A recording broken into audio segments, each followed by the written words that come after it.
Berusaha terus memperkuat skuad, Timnas Indonesia kini mengincar 3 pemain keturunan Afrika Amerika untuk dinaturalisasi. Salah satu nama yang mencuri perhatian adalah Miliano Jonathans, winger muda FC Utrecht yang sudah mencetak 6 gol di Eredivisie musim ini. Dengan kecepatan dan dribble tajam, Jonathans diakini mampu menjadi senjata andalan di sektor sayap, posisi yang saat ini butuh pemain eksplosif dan inovatif.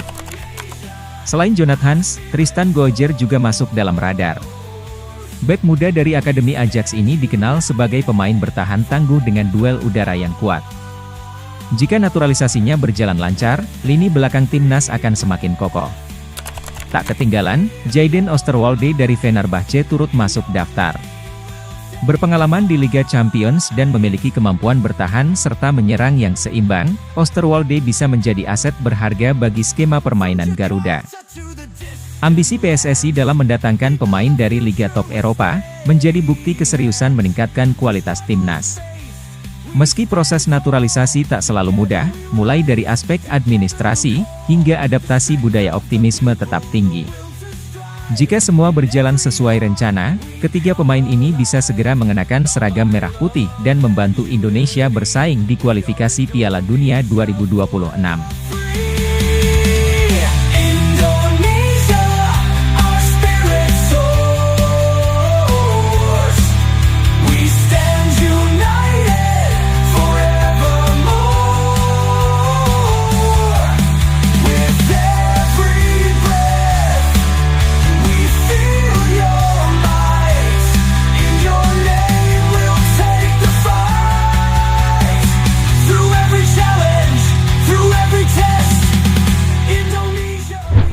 Di tengah semangat membangun tim, mantan pemain PSM Makassar, Anco Jensen, justru menimbulkan kontroversi. Dalam sebuah podcast, ia menyebut Indonesia sebagai negara miskin, tetapi warganya hampir semua memiliki smartphone. Jensen juga mengeluhkan tekanan besar dari netizen Indonesia di media sosial, terutama saat performanya dianggap buruk. Ia mengakui banyak pemain berdarah Belanda Indonesia memilih membela timnas, tetapi menurutnya, itu lebih karena faktor popularitas di media sosial ketimbang ambisi sepak bola. Namun, di bawah kepemimpinan Erick Thohir, PSSI terus berbenah dengan memperbaiki kompetisi, meningkatkan kualitas wasit, hingga menerapkan VAR. Langkah ini menunjukkan bahwa Indonesia serius dalam membangun sepak bola ke arah yang lebih baik.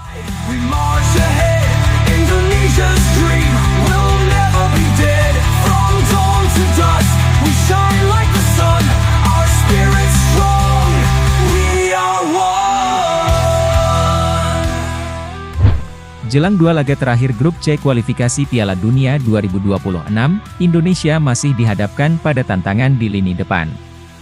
Skuad Garuda akan menjamu Cina sebelum bertandang ke Jepang dalam laga yang menentukan langkah selanjutnya. Saat ini, Indonesia mengoleksi 9 poin setelah kemenangan tipis 1-0 atas Bahrain, dengan Ula Romeni menjadi pahlawan lewat gol tunggalnya.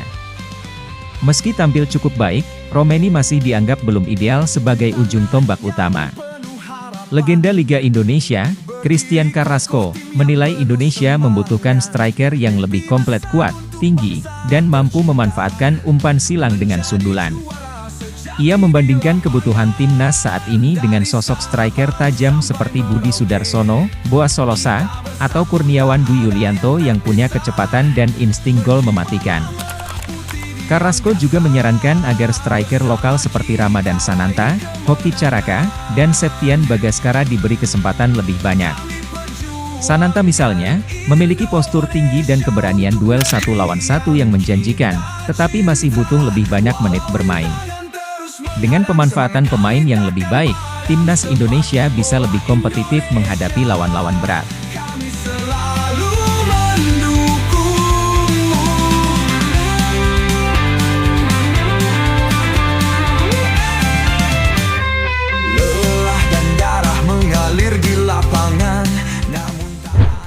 Di tengah perjuangan timnas, 2 pemain andalan Indonesia, Asnawi Mangkualam dan Pratama Arhan, harus tetap bertanding di Liga Thailand meskipun Hari Raya Idul Fitri tiba.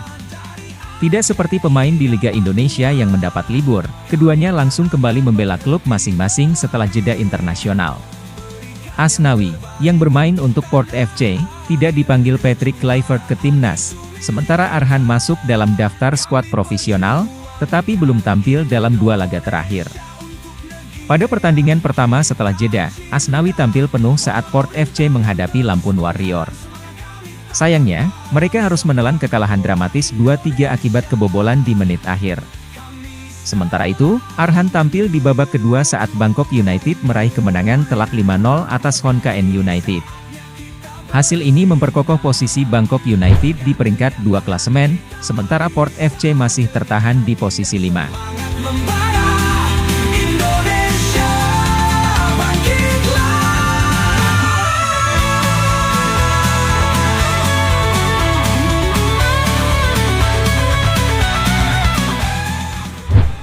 Di belahan Asia lainnya, Sandy Walsh menjalani salah satu momen paling mendadak dalam karirnya ketika ia harus meninggalkan Mechelen di Belgia untuk bergabung dengan Yokohama F. Marinos. Tawaran dari klub Jelik itu datang begitu cepat, hanya dalam 2 hari setelah mendapat telepon, ia sudah harus berangkat ke Jepang. Tanpa banyak waktu berpikir, Sandy langsung berdiskusi dengan pelatih dan direktur olahraga klub barunya. Sang istri, yang melihat peluang besar ini, mendukung penuh keputusannya untuk segera terbang ke Jepang. Tanpa membuang waktu, ia mengecek penerbangan dan mendapatkan tiket untuk 2 hari kemudian.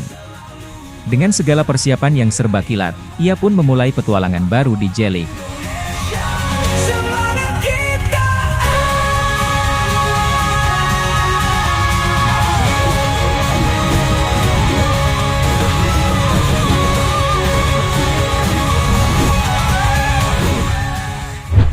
Sementara itu, Emil Audero tengah menghadapi dilema menjelang pertandingan penting melawan Cina pada 5 Juni 2025. Dengan absennya Martin Paes akibat akumulasi kartu kuning, Audero menjadi kandidat utama untuk mengawal gawang Indonesia. Namun, ada satu kendala besar: Palermo, klubnya, masih berjuang di playoff promosi Seri B ke Seri A. Jika Palermo melaju ke final playoff, Audero baru bisa bergabung dengan timnas hanya 2 hari sebelum pertandingan.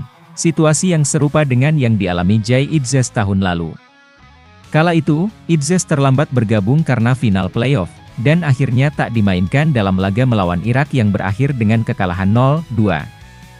Jika situasi ini terulang, Kluivert mungkin harus mempertimbangkan opsi lain demi kestabilan tim. Kini, semua tergantung pada perjalanan Palermo di playoff. Jika mereka tersingkir lebih awal, Audero bisa bergabung lebih cepat dan mempersiapkan diri bersama skuad Garuda. Namun, jika Palermo melaju hingga final, Kluivert harus mengambil keputusan sulit: menurunkan Audero yang minim persiapan atau mengandalkan kiper lain dalam laga krusial melawan Cina. Keputusan ini bisa menjadi titik balik bagi timnas Indonesia dalam upaya mengamankan tiket ke babak berikutnya.